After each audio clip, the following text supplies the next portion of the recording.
안녕 식구들, 안녕하세요 여러분. 더 나은 일상을 위한 필수 개념 전해드리는 개념 있는 희애입니다. 희애님 인생책 추천해주세요 라는 요청 참 많았습니다. 그래서 우선 오늘 영상에서는 3권 꼽아봤는데요. 저는 책 읽는 걸 참 좋아해서 인생책 3권을 추리는 게 참 쉽지가 않더라고요. 종종 추천드리도록 할게요. 저의 인생책 첫 번째는 곰돌이푸 행복한 일은 매일 있어 입니다. 제가 디즈니 캐릭터들을 참 좋아하는데 그 중에서도 곰돌이푸를 유독 좋아해요. 특유의 그 느긋함도 좋고 툭툭 던지는 말이 가슴에 콕콕 박혀가지고 명언이 되는 경우도 많더라고요. 제가 금융 콘텐츠를 많이 하다 보니까 당장 돈 되는 얘기, 당장 돈 되는 책 이런 걸 소개할 줄 아셨겠지만 저는 인생을 넓게 봤을 때는 그런 것보다는 인생에 대한 관점, 생각 이런 게 더 중요하다고 생각하거든요. 맛보기로 조금 읽어드려 볼게요. 일의 가치는 돈으로 결정되지 않아요. 살아가기 위해 돈이 필요한 것은 맞지만 돈을 직업 선택의 유일한 기준으로 삼는 것이 좋은 생각은 아니에요. 좋아하는 일을 하면서 보내는 시간도 아주 소중하니까요.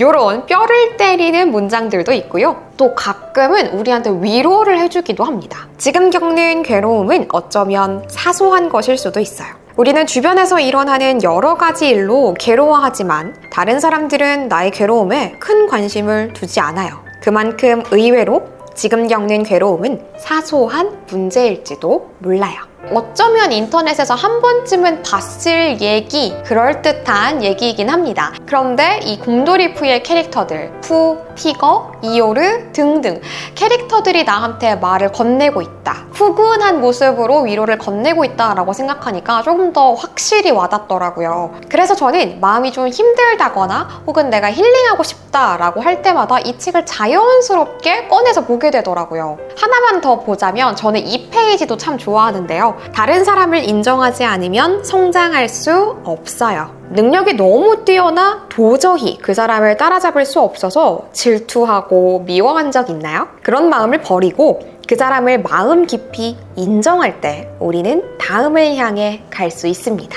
진짜 우리 바쁘다 바빠 현대사회이고 어떻게 보면 경쟁에 우리는 치여 살고 있잖아요. 그래서 매일매일 행복이 있다라는 생각은 잘 못해요. 나는 대체 언제 행복해지지? 나는 언제쯤 여유로워질까? 이런 생각을 하면서 갈증을 계속 겪으면서 살아가고 있는데 이 책은 무슨 소리 하는 거야? 매일매일 시시때때로 네가 세상을 어떻게 바라보느냐에 따라서 행복은 존재해. 도처에 널려있는 걸 이라고 우리한테 계속 얘기를 해주고 있어요. 아이고 팔자 좋은 소리 하고 있네 라는 생각이 혹시 드시나요? 근데 때로는 그 팔자 좋은 소리가 굉장히 큰 위로를 줄 때가 있습니다. 저희 인생책 두 번째는요, 곁에 두고 있는 니체입니다. 니체는 남긴 말들이 정말 주옥 같은 것들이 아주 많습니다. 근데 이 니체의 말들을 그냥 따분하게 나열만 해놓은 게 아니고 이 책의 저자가 니체의 말들을 접하고 그의 생각으로 풀어낸 게 바로 이 곁에 두고 읽는 니체예요. 이런 책입니다. 한번 읽어봐 드릴게요. 니체는 흐지부지하게 살아가는 인생을 제일 싫어했다. 자기 인생에 온 힘을 쏟아 능력을 최대한 발휘하는 것이 최고의 삶이라고 말했다. 한 발의 화살이라도 전심전력 최선을 다해서 쏘는 삶이어야 한다는 것이다. 중국 고전 사기에 나오는 이야기가 있다. 전한의 장수 이광은 궁술에 뛰어난 사람이었다. 그가 젊었을 때 사냥을 나갔다가 숲속에 호랑이가 자고 있는 것을 보았다. 이에 이광이 전력을 다해 화살을 당겨 명중시켰는데 이상하게 호랑이는 꿈쩍도 하지 않았다. 알고 보니 그것은 호랑이 모양의 바위로 놀랍게도 바위 한가운데 화살이 깊숙이 박혀 있었다. 저술 작업과 강연 활동으로 분주한 나는 때때로 내 삶의 많은 부분을 니체에 빚지고 있음을 깨닫고 마음을 다잡곤 한다. 니체는 동경하는 것을 향해 날아가는 화살은 끊임없이 또 다른 동경을 끌어당긴다 라고 말했는데 동경은 자기 자신과 별개의 것이 아니다. 사실은 니체 말고도 뭐 유명하다 하는 사람들이 얘기한 거는 뭐 하나하나 주옥 같아요. 읽어보면은 와 어떻게 이런 얘기를 했지 싶은 것들이지만 그것만 봤을 때는 솔직히 좀 지루하거든요. 확 와닿지도 않아요. 그런데 이렇게 곁에 두고 있는 니체, 이 책처럼 저자가 이런 명언들을, 이런 니체 같은 유명한 사람들의 생각을 본인의 삶에는 어떻게 적용시켰는지를 너무 쉽고 재미있게 풀어내 주어가지고 저는 이 책을 계속 반복해서 읽게 되더라고요. 내가 과연 지금 최선을 다하고 있는 것일까에 대해서 물음표가 생길 때 저는 이 책을 찾아보곤 합니다. 저의 세 번째 인생책은 색채가 없는 다자키 스쿠로와 그가 순례를 떠난 해라는 책입니다. 무라카미 하루키의 소설책인데요.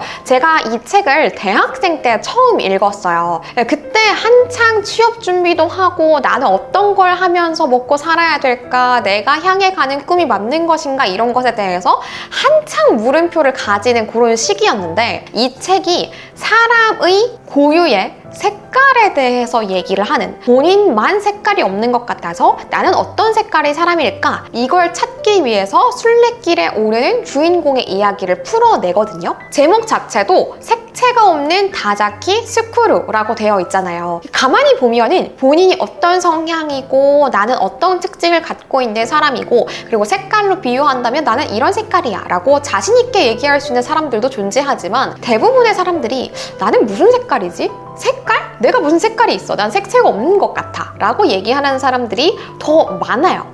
이걸 읽는 내내 그렇구나. 그럼 나는 무슨 색깔이지? 그럼 나는 어떤 사람이지? 저에 대해서 돌아보게 한 책이었어요. 실제로 자기소개서에서도 저는 이런 사람이 되고 싶습니다 라고 표현을 되게 많이 했었던 기억이 있는데요. 우리가 뭐 이 책의 주인공처럼 순례길에 오르는 것까지는 쉽지 않겠지만, 이 책을 쭉 읽으시는 내내 나는 어떤 사람일까? 나는 색깔로 표현한다면 어떤 색깔일까를 생각하는 것만으로도 저는 이 책을 읽는 것에 충분한 값어치를 다한다고 봅니다. 그리고 이 책이 계속 인생책으로 저한테 남아있는 이유가, 시기마다 내가 되고 싶은 색깔이 참 다르더라고요. 우리가 시기마다 꿈꾸는 방향성이 계속 바뀌잖아요. 그거에 따라서 제가 생각하고 있는 상징의 색깔이 계속 바뀌는 거예요. 그래서 만약에 여러분들이 오늘 저의 추천으로 이 책을 읽게 되신다면, 그 시점에는 예를 들어서 빨강색을 떠올리셨다면 한 1년, 2년 뒤에 읽었을 때는 뭐 흰색, 하늘색, 그 뒤에 5년 뒤에 읽을 때는 무채색, 초록색 등등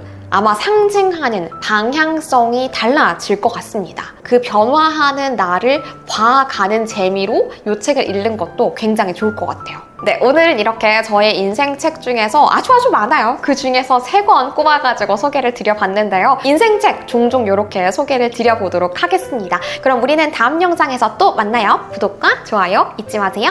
안녕!